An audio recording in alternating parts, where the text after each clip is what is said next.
Welcome, everyone. We are so happy you're joining us today. Yes, welcome. We have a very special deep dive for you today. That is right. Today, we are speaking slowly. We are speaking softly. And we're using simple words. We want to make sure you can follow along easily. Our mission today is to help you answer a very common question. It is just 4 words. How was your day? Ooh, that is a tricky one. It really is. Here is the fascinating problem. You study your vocabulary, right? You practice your grammar. You know hundreds of English words. Exactly. You feel ready. But then a coworker walks up to you. They smile and they ask, "How was your day?" And your mind just goes completely blank. Yes. You freeze, you stare at them. Maybe you just mumble the word good and then you walk away fast. It happens to almost every language learner. So why does it happen? We read a great guide about this. Right. And the guide explains that you do not freeze because you need more words. You freeze because your brain is overwhelmed. That question, how is your day? It is too big. It's like a giant blank canvas for a painting. Yes, a big blank canvas. Having too many choices makes you freeze. You try to take 12 hours of a messy day and make one perfect English sentence. And your brain just crashes. Like a computer. Exactly like a computer. That makes perfect sense. We study textbooks, but textbooks do not teach us how to talk about real life. No, they do not. So today, we're going to fix this. And the best part is, you do not need difficult grammar. You do not need to memorize a dictionary. Not at all. You just need a simple strategy. You have to stop treating this question like a test. Right. It is not a test you have to pass. It is an invitation. An invitation to connect with another human. I love that. So let's shrink the problem.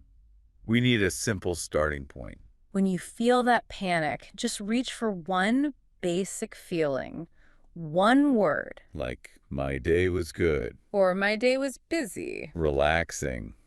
Interesting. Or even my day was a little crazy. Oh, a little crazy is a great answer. It feels very human. It does. But a one-word answer has a problem. It stops the conversation. Right. If I say, my day was busy, you just nod. You say, oh, okay, and the chat dies. Yes, it dies right there. So we need a tool to keep it alive. One magic word.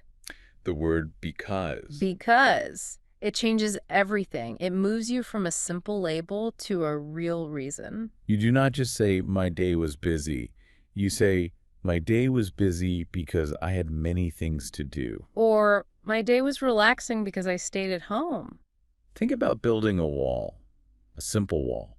The first feeling, like my day was good, is your brick. Okay, I like this.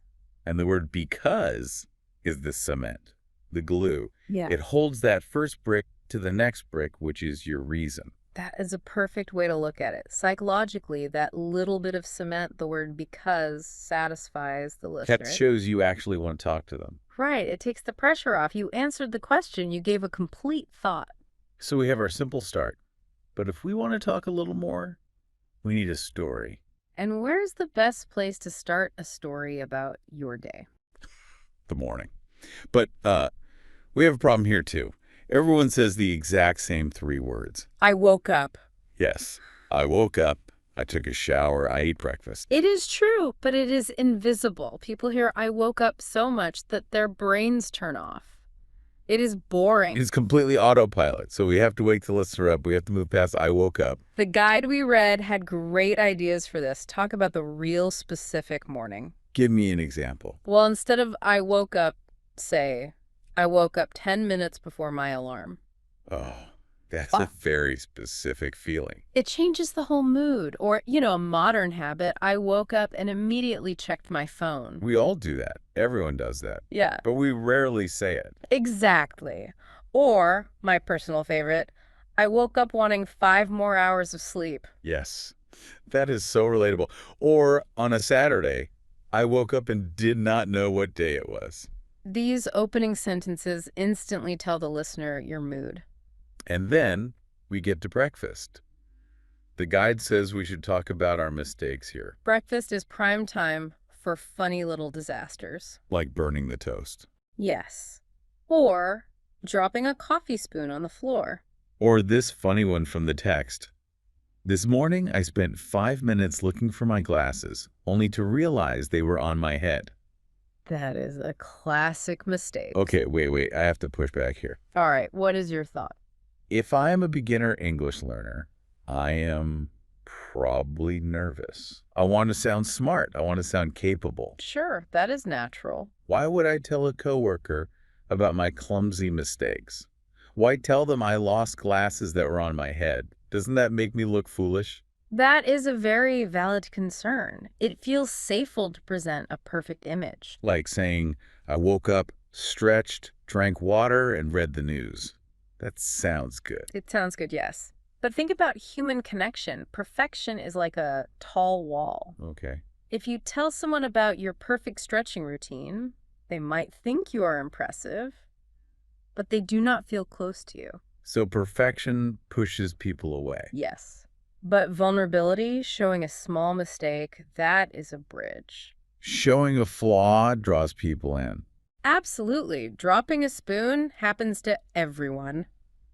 Looking for glasses on your head happens to everyone. So when you share a silly mistake, you are saying, I am human, just like you. Exactly. It changes the chat. It is no longer an English test. It's just two humans laughing about life. That changes the whole perspective. Do not hide the burned toast.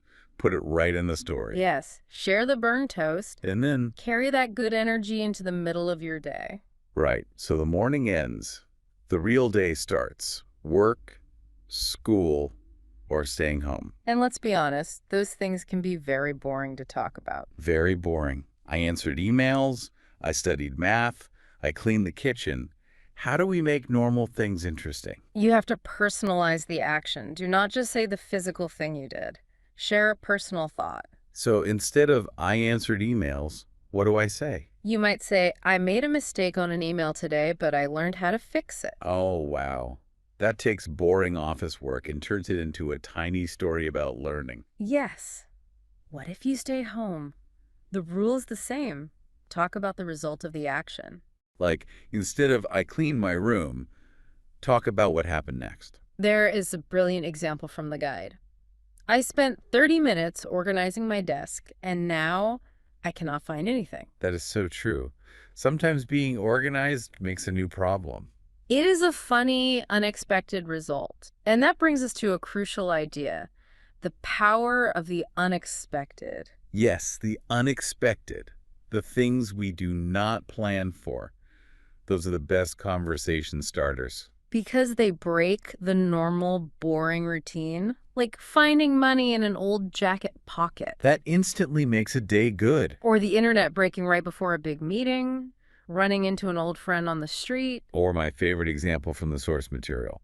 My cat looked directly at me and stole my sandwich. It is such a fantastic visual image. You can picture the cat doing that. Just staring right at you. Yes. There is another great example about going for a walk. Do not just say, I went for a walk after lunch. Say what you saw. Yes. Say, after lunch, I went for a walk and I saw a dog wearing a tiny, bright yellow jacket. A tiny, bright yellow jacket.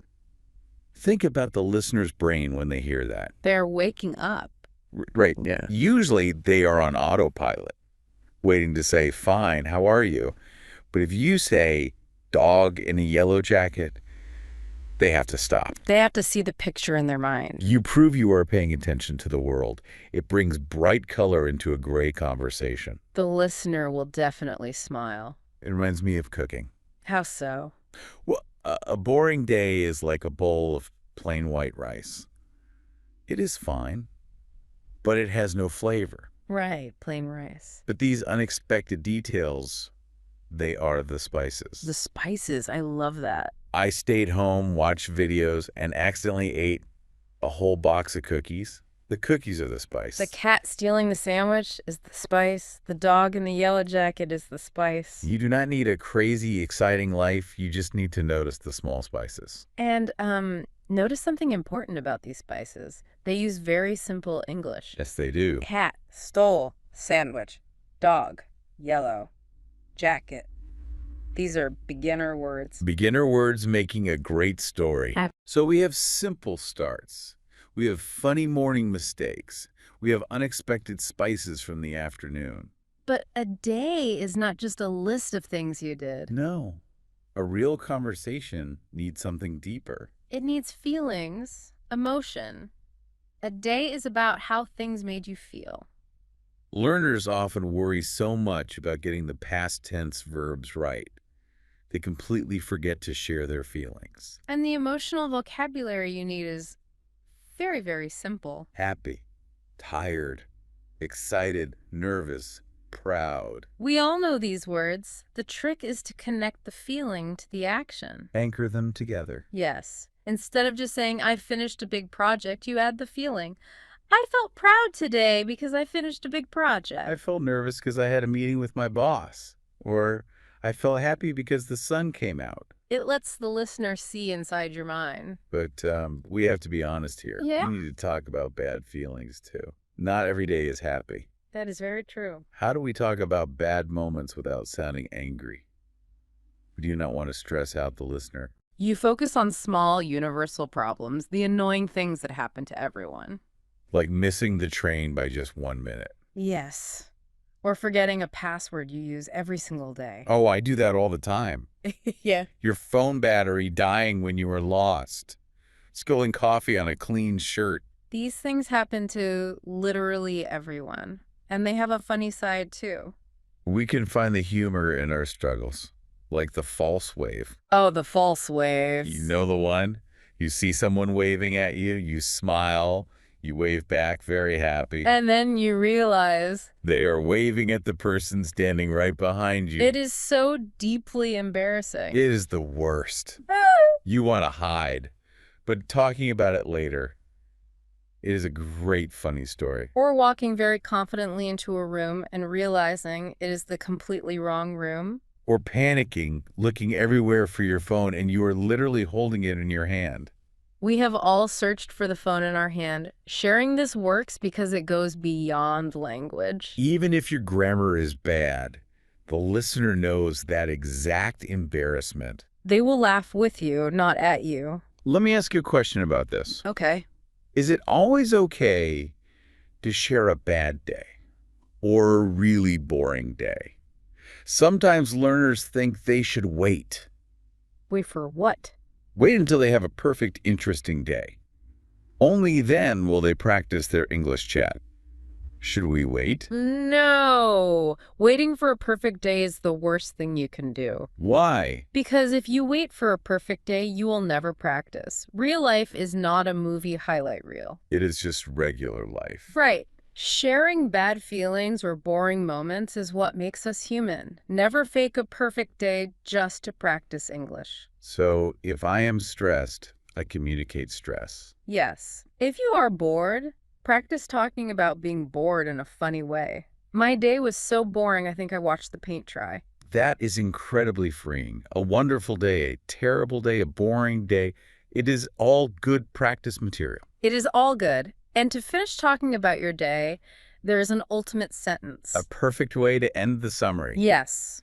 It is a specific sentence structure, and it invites the listener to talk next. The sentence starts like this.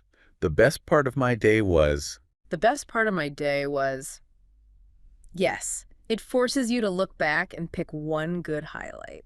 The best part of my day was eating a really good sandwich. Or, the best part of my day was finally logging off my computer. It leaves the chat on a happy, positive note. And it prompts the other person. If you say, the best part of my day was seeing a dog in a yellow jacket. What about you? Now they have to think of their own highlight. You successfully finished a real conversation. Shit. So let's look at what we learned today. We started with the panic, the blank mind. And we fixed it with a simple start. My day was good because... We moved past boring routines. We shared funny morning mistakes. We dropped spoons. We found the spices in our day, the unexpected things. But we connected it all with real feelings, good and bad. We took simple pieces and built one big goal.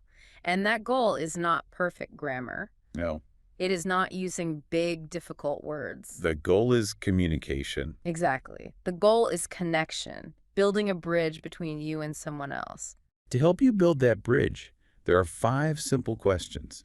You can use these to practice right now. You can practice in your head or say them out loud. Really think about how you would answer. Use the simple tools we discussed today. Notice how much easier it is than staring at a blank canvas. Question 1. How was your day? Reach for that basic feeling and add your because. Question 2. What did you do this morning? Move past. I woke up. Find the real funny detail. Question 3. What was something unexpected? Find the spice. Find the yellow jacket or the cat. Question 4. How did you feel today? Connect a simple emotion word to a specific action. And question 5. What was the best moment of your day? If you can walk through those 5 questions using the simple words you already know, you are doing a wonderful job. You are communicating perfectly.